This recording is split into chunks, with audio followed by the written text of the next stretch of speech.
The Smooth Breakfast presents the headlines, the stories, the news. In-depth analysis of national current affairs.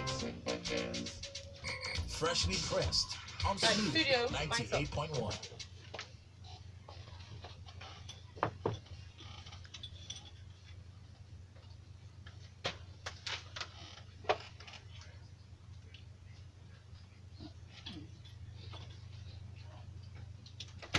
A very good morning to you, Lagos, and welcome to Freshly Pressed 981. It's the time for us to bring you detailed analysis to our newspaper stories this morning. If you just joined us, you're listening to Smooth 98.1, part of the Smooth Breakfast, of course, with Ayo. And Valentine. And I'm giddy this morning. Because guess why? Guess why? Because we have a very interesting analyst, and I say interesting in a very good way because I mean it feels like we're home, we're gisting, we're having a fun time. Lagos, we have joining us this morning for Freshly Pressed 981. Drum roll. I think she should. Wow, speak. so much of suspense. Good morning, Lagos. Really excited to be here. Actually, Yes. I had to stop myself from joining in your introduction. Just I know, now. right? It was very difficult, but thank you. It's So nice that's to be the back. voice of Folu Ogunkeye. Yes, there we go. There we go. AKA Folu Storm. That's right. And then we have Funmi Odude joining us this morning. Good morning. Good morning, Funmi. Welcome. Find her up on Twitter with that same handle, same name at Funmi Odude. And the gentleman with the new haircut, looking up at this Ugo Dre, thank you very much for joining us this morning. You can find Ugo Dre with the same name as well on Twitter at Ugo Dre. Lagos, you know how we go about our conversation this morning. Send us your comments and observations to the stories on WhatsApp. You can send your messages to 0809 444 0981. You can also send on Twitter, hashtag to use is freshly pressed 981. Alright, so let's start with our first set of stories from Punch newspaper. Our first headline before us right now says 2019 Inspector General of Police redeploys police commissioners nationwide. Ugo Dre, last year, that's later part of last year, there was a redeployment. What am I saying last year? Earlier this year, we had the controversy of the immediate redeployment that occurred right after the new Inspector General of Police was sworn in, Mohammed Adamu, and that's brought controversy. But right now, the official confirmation has come from the Police Service Commission, approving the recommendation of the acting IG for the redeployment of 37 command commissioners of police for the 36 states of the federation. Take us through this story and your thoughts. Yeah, Valentine. So this is what you would expect. Typically, if there's anybody that's supposed to do this, approve this sort of kind of redeployment, will be the Police Service Commission. So finally, we have new commissioners in different states across the country. This is not new. Typically, just before elections, we usually have mass redeployments like this. I think we saw something like this in 2015 as well. Yes. Just before the general elections, we had commissioners that were deployed. So any suspicion of foul play here? Not really. I tried to look up the commissioner for Lagos State, Brian Sabo. Lagos State commissioners are usually very, typically in the spotlight. Yes. So I tried to look for them and try to do a bit of background check. This guy seems squeaky clean, though. I really didn't see anything, on him that should give us a cause for worry. But that's his name, Brian Sabo, for Lagos. So usually, I guess these things are done for security reasons ahead of the elections. You don't want a situation where you have maybe overbearing state governors, possibly putting some of these commissioners in their pockets and things like that. So when you have these commissioners in there, you believe that they are there to at least ensure that the elections happen smoothly without issues. But then there's also fear that maybe they could have strategically placed some commissioners in some key states. So these are some of the things that you'd be worried about, but I'm hoping that's not happening at all. Will you buy into that? I mean, seeing that the CP Egbeto Kokade, who was formerly redeployed to Lagos, with that slight shift that occurred earlier, wasn't brought back because there were speculations that some people were saying, oh yes, and then some other people were saying, oh why not bring in somebody who understands the terrain?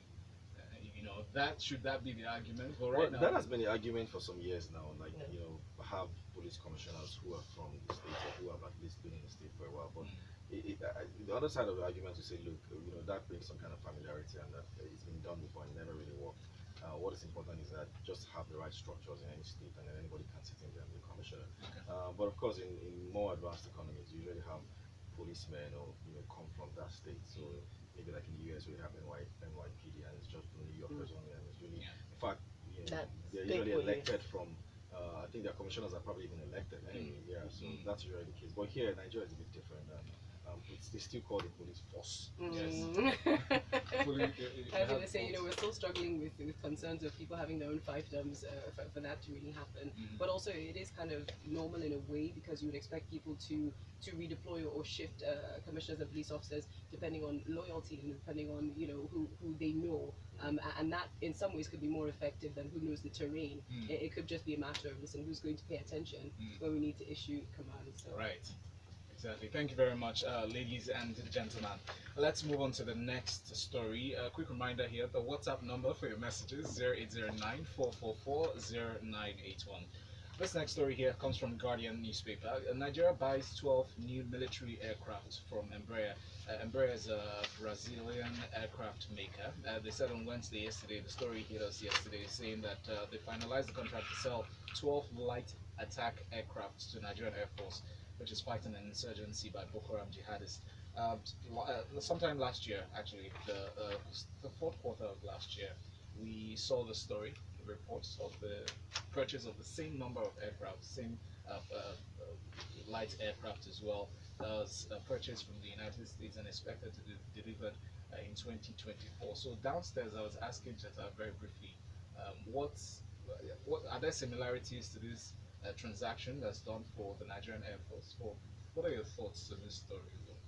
Well, I'm actually going to come from a different angle, and I'm going to come from the angle of the cost of fighting this Boko Haram war. And we're discussing downstairs, and I'm like, it can be less than $2 billion. Someone says probably maybe this administration alone has probably spent $2 billion. But over the last 10 years that we've had this war, we've spent billions and billions of dollars that probably would have diverted into healthcare or educational sector and things like that. So this is just what happens when you allow local issues develop and then expand into more costly effects, and that's what we're having here. So and then you're wondering, wars like this, is there some kind of advantage in keeping it the maturity, and you don't keep, so are we going to keep fighting this war for another 5 years, 10 years? I mean, what's the government looking at? Because it's quite expensive. So as a country, are we saying, look, we're going to keep going on for another 5 years? Or is there an end game?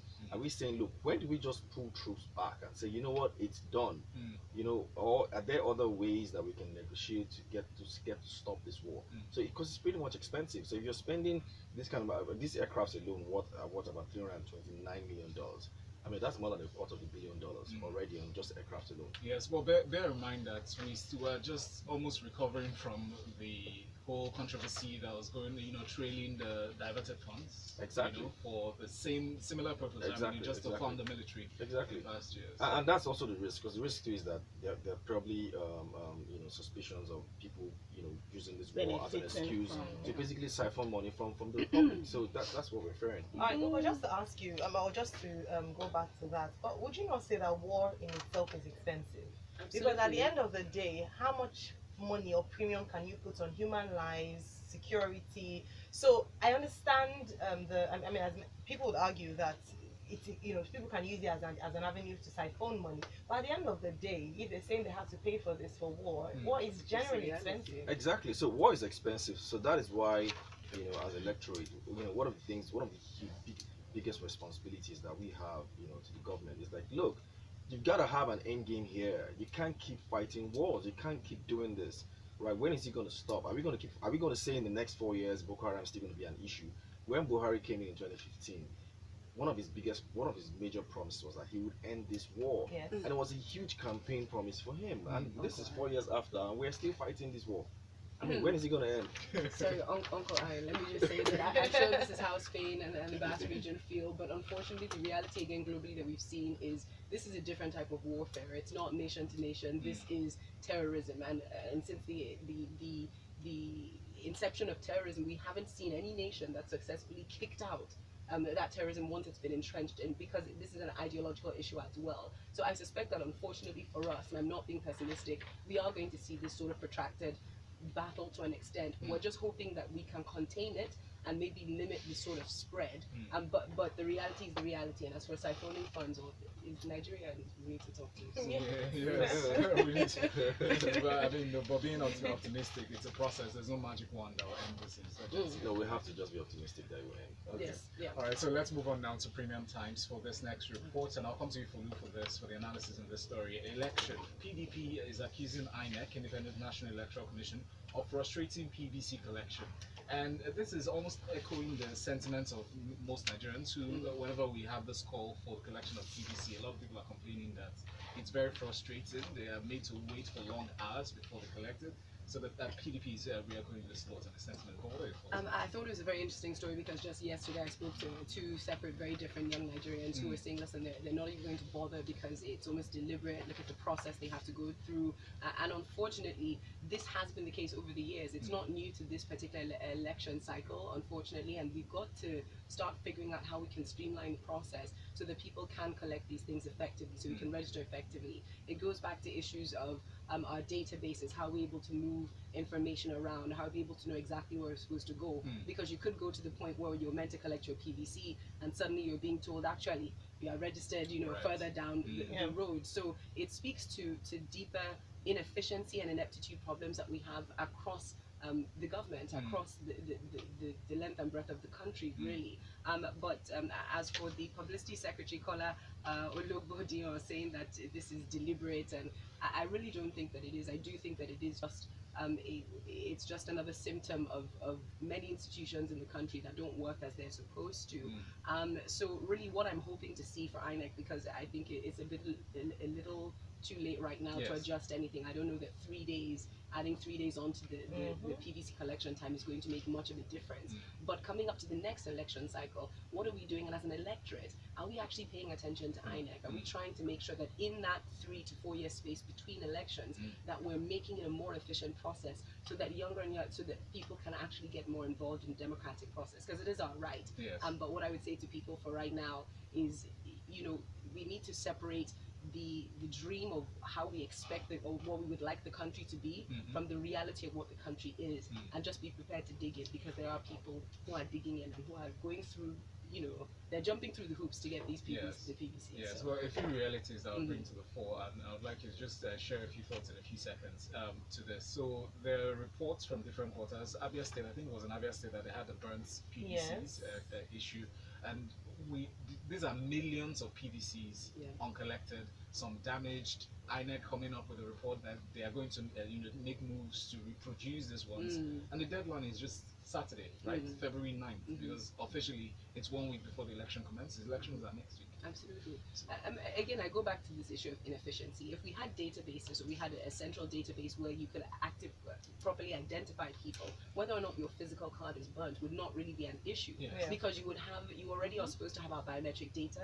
Don't forget, I don't know where my biometric data is being stored, where it's being kept, but it's there. Somebody has collected this information. So once we can centralize our data, once we can centralize the information, it won't matter when these individual storehouses are burnt. After all, that's why a number of private businesses and individuals, regardless of how you register people, you've got it stored in the cloud somewhere. So that if there's an issue with your physical location, you can still access the data and you can still work effectively. Or the physical card there. Many people have reported the experiences even at the collection centers. I know if you had, like you mentioned, if you take a poll of many Nigerians, unfortunately, and this is in Lagos, which is supposed to be the #1, well, the city of excellence. But so imagine what's happening elsewhere. Lagos also has the highest number of Lagos PVC. is very frustrating because of the number of people, the population. Until this stops being in manual process, it's going to be the same story. All right, thank you very much. On WhatsApp, we have messages. Tunde says the Boko Haram war is expensive because over the years we have not been properly equipping our military. So the insurgency exposed this. Folu Storms, very nice to hear your voice again.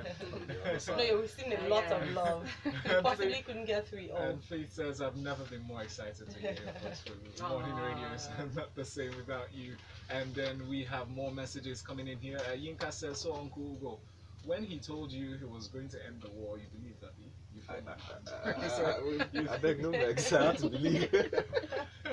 And then he goes on to say, well, for me to vote in this coming election, I would have to travel to Festac from Koshofe because the staff of INEC were so inefficient that they frustrated all my PVC transfer attempts to transfer the PVC to my area. The question is, why can't I do my transfer online? Should be one of the INEC or guys just acquire 6 servers. Unless the entire people in INEC were born in 1950, then we're moving nowhere. Good point. Let's move on to the next story from Punch newspaper. Folu, welcome to you for the analysis of this story. Now, Buhari signs competition consumer protection bill into law. What are your thoughts on this? I thought it was a really exciting thing to see and hear about. So it has been a while coming, and a number of people, especially in the business world, are interested. So basically what's happened is the bill, which has now been signed into an act, it applies to all businesses, all commercial activities, and it will have effect to Nigeria and externally, to the extent of which there are undertakings, for different businesses across jurisdictions. Okay. But what I think is most noticeable is that for the first time we're addressing competition and looking at anti-competitive practices and trying to create a safer environment for businesses to function in, and Nigerian businesses especially. We know that there used to be a Consumer Protection Council that's been replaced now by a commission, which is interesting to note.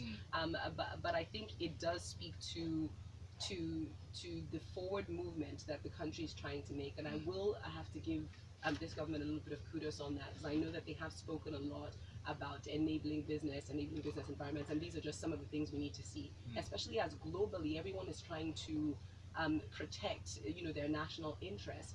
And when we were discussing whether we're going to sign the African Continental Trade Act, these were one of the issues that were discussed. What are we doing to protect our own? So looking at anti-competition and just sort of making sure that there aren't sharp practices going on, at least trying to, is a good thing. And knowing that there are tribunals and commissions to deal with that. And for consumers, please remember, you have a consumer protection now commission. So don't say that when things are going wrong with businesses, there is recourse for consumers as Thank you very much for pointing that out, especially reporting cases of misleading, unfair, deceptive, and unconscionable marketing and trading business. Yes, business practices included. Thank you. Yes. Let's move on to more stories. All right, we move on to our next story. This is from this day newspaper. NDLEA impounded drugs at MMIA increased by 400%. Now, the National Drug Law Enforcement Agency said impounded a total of 5,377.125 kilograms of drugs at the MMIA airport in Lagos in 2018, and that's representing over 400%, like we mentioned earlier on. Now, Funmi. Okay, yeah, so before we all get scared, yes. It's very worrying. Very worrying, yeah. Thank you. But the increase is partly due to the fact that we now look to be looking for tramadol. And so 93% of the increase is relating to the tramadol that was seized at the airport. And if we look back over last year, we found a lot of this particular drug brings this. So I think it's in November that we uncovered millions of tramadol tablets at their Papa ports that we filled with about 12 containers. Yes. So yes, it's good news. It means that at least the government responded, NDLEA responded to the outcry over the abuse of the drug, which we recently became a widely known problem. Good news. The major thing though is the reason why we seem to have an influx of this drug. It's because of the market that we have for it. So it's an over-the-counter kind of drug, and that goes back to regulation of our agencies and of our pharmacies. This is supposed to be a specific treatment drug, a very regulated drug. It's not in the same. It's not outrightly banned in the same manner that cannabis and marijuana are. Stronger. Yes, it's not outrightly banned. It's a regulated drug for painkillers. So we still have the problem of the fact that there's an easy access to it. in a lot of pharmacies. So that is one aspect we still need to deal with, Alright. the regulation of our pharmacies. All right, thank you very much for that. Remember the expose by the BBC, which obviously must have had an impact on this. And like you mentioned, it's the regulation of pharmacies. We have many over-the-counter drugs or behind-the-counter drugs, as it were, that are still in circulation. Yeah, so from tramadol, we're not dealing with codeine. Yes. Right. Ace from our girl sent in this message on WhatsApp. Says, I think it is deliberate. He's speaking to the PPC issue. Says, I can walk into my bank and get a new ATM card in 30 minutes or less. But it took me over 7 months, long hours of wait and stress to get a PVC. To make it worse, I have to get to Lekki from mainland to be able to vote. Is it that way everywhere? But now it's private sector versus government. Come on, Right come on, on. come on, come on. All right, let's move on very quickly. This one is from the Guardian newspaper. CBN others in custody of election material, still on election matters. This is an assurance by INEC that they're being open and transparent, and that the CBN has taken delivery of sensitive electoral material for the conduct of the general elections starting off next week, Saturday. Ugo. Yeah, excuse me. So, I guess I wonder why is the CBN. The CBN they have all those very, very bite boxes that you can't break into. So, there's nowhere else to take delivery of sensitive and not sensitive electoral materials. And of course, we have CBN in nearly every state in the federation. So that's why this is happening. And we're going to be seeing more of this over the next few days. INEC will be a bit more transparent and informing Nigerians, especially media people, of plans towards the election. Yeah. So this time around, they said that they've taken delivery of sensitive materials. Of course, this include ballot papers and result sheets, and then non-sensitive materials include cubicle boxes, writing cubicle, blah blah blah blah. What is very important is, look, we don't want. This is perhaps the toughest election ever that we've seen in this country, and it's probably an election that, apart from being won the ballot boxes, there's probably going to be a lot of court proceedings. So every single thing matters in this election. And INEC has also warned parties to also train their people. So don't just have guys just come around pulling votes, walking around. Train them, let them also know how this thing works, how to also generously guard their votes without violence. So it's very important that this happens, because this is an election that will not just be one of the ballot box. It's probably going to be one of the courts. So. And also very important that the INEC officials are very well identified. They have a marked way of identifying them, so we know that there's a separation of identities between authentic INEC official and the fake ones. Now, what you say, Ugo, that with regards to sensitization of the general public, not just those who are directly involved with elections, would you say that INEC has done a good enough job? Because when you talk about identifying, polling agents, identifying INEC officials, how many Nigerians can know what to look out for when identifying them? Yeah, I mean, what struck me with this story was when they said that they didn't want that, party officials should be careful, avoiding fake agents, right? INEC agents. So that kind of also got me worried, and I'm like, it means that they know that there are rogue agents out there. So in terms of sensitizing people, I haven't seen a lot personally, except I'm missing something. The only thing is you tend to pick up is maybe 1 or 2 things in the social media or from some newspapers. But INEC on its own, I don't think they've enough in common. I think they need to do a lot more, mass information, let people actually know very well, what is going on. So that's why I said, for the next few days, we're going to see a lot of information, around transparency and conduct of this election. But we need to see a lot more, a whole lot more. Thank you. INEC should be in our faces. Yes, they should be. Now, thank you for that one. Now, still on election matters, and now you talked about lawsuits and the fact that it won't just be won with ballot boxes, but also in the courts. We have this one from River State. Court adjourns Governor Wike alleged certificate forgery suit to February 13. Now, just to give a background to that story, the suit before Justice Inyang Ekwa of the Federal High Court for seeking the disqualification of Governor River State Nyesom Wike from contesting the state governorship election over alleged forged certificate. Now, this has been adjourned till 13. Yeah, so, I mean, we're probably going to be seeing this kind of suits. I mean, the president himself has one. Questions everywhere. Questions everywhere. Issues. And so what he's been alleged to forge to have forged is a statutory declaration of age. So it's not really Why? Is he ashamed of how old he is? It's not really the birth certificate. Is it to chase younger people? Well, I just have questions. I wish I had answers for you, but I don't. But I mean, we see all these kind of cases all the time. What the story does say is that it seems like there's been a similar case in relation to this, and it was decided in favor of Wike.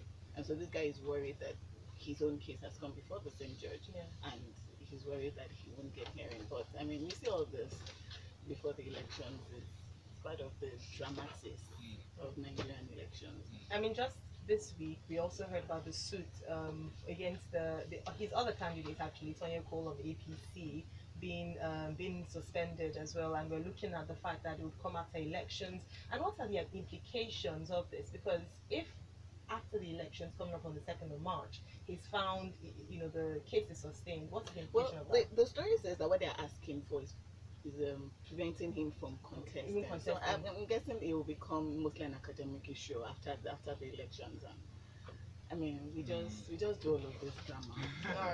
All right, messages here on WhatsApp. Benson Mark Akin Kugbe says the redeployment of police CPs across the country is commendable. But why are the CPs of Ogun and River States retained? Retaining those CPs is given the redeployment of political coloration.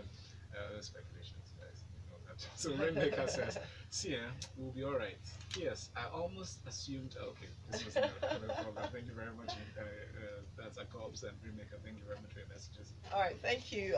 We'll go on to our next message now. Folu, this is coming to you. Lagos, interesting one. Do you speak French? If I go on. No. Lagos.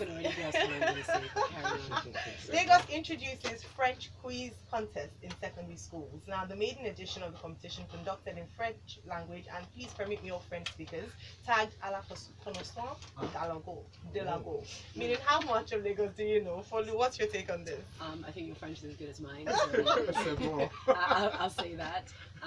But on the one hand, I think it is, commendable is something that we like to say quite often, because part of the reasons for this is that they're looking to boost communication with other francophone countries, commerce, socio-economic and cultural interaction, and that's a good thing, because we have to understand who our neighbors are, and I think that's great. And it's great that it's in such a practical way, because students who are interested in learning the language get to get to use the language in a way that makes sense within the environment that they are. I will say, though, very quickly, that I do wish that we would see this for indigenous languages. I do wish that we would see this for languages that people could really benefit from, because an issue we have in this country is almost a lack of understanding of other tribes and other languages. So if we could see Lagos State maybe push this, obviously in the southwest, Yoruba clearly being the key language, but there's so many other languages that could really benefit from this level of attention, this level of sponsorship, this level of interest, in terms of,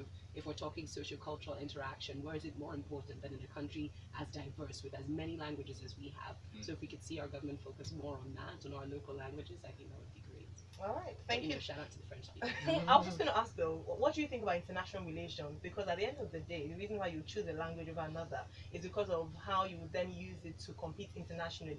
When you talk about local languages, there's no, I mean, where else is Igbo spoken? Where, how many countries is Hausa? Okay, Hausa, not that one, but Calabar, for instance. I can appreciate that. I understand that. But we are we are now multitudes in the diaspora, so I think it would be very interesting to see what would happen if we started that. At least languages like Yoruba go as far as Brazil, where you can go to.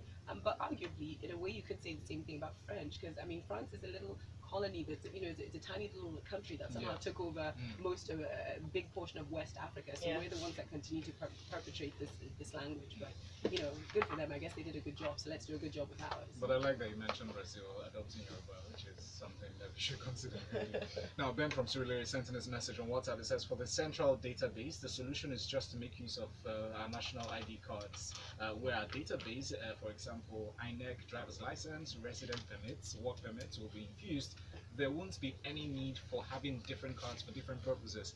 I'm sure the government knows what to do, but because they've turned it to an income generation drive, they neglect what government needs to do. Then I do not think it's just primarily for income generation. I was just going to say, is it income generation, or the fact that it's not just organized and it's inefficient, like Folu mentioned? Yeah. And so is on Twitter, Wiseman11 says, Valentine, I asked you about Folu, you did not respond. Now that she's in the bidding, maybe you should maybe speak about what's going on.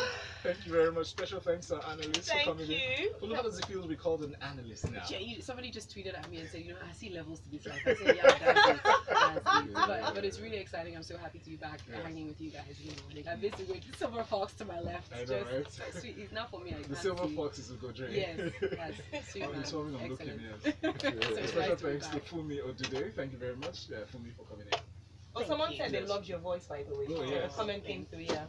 Fantastic. Lagos, coming up next in 15 minutes, we talk entertainment inside of the Grapevine. And Folu Storms will be joining us as well. And perhaps she might tell us what she's been up to as Souls on Twitter.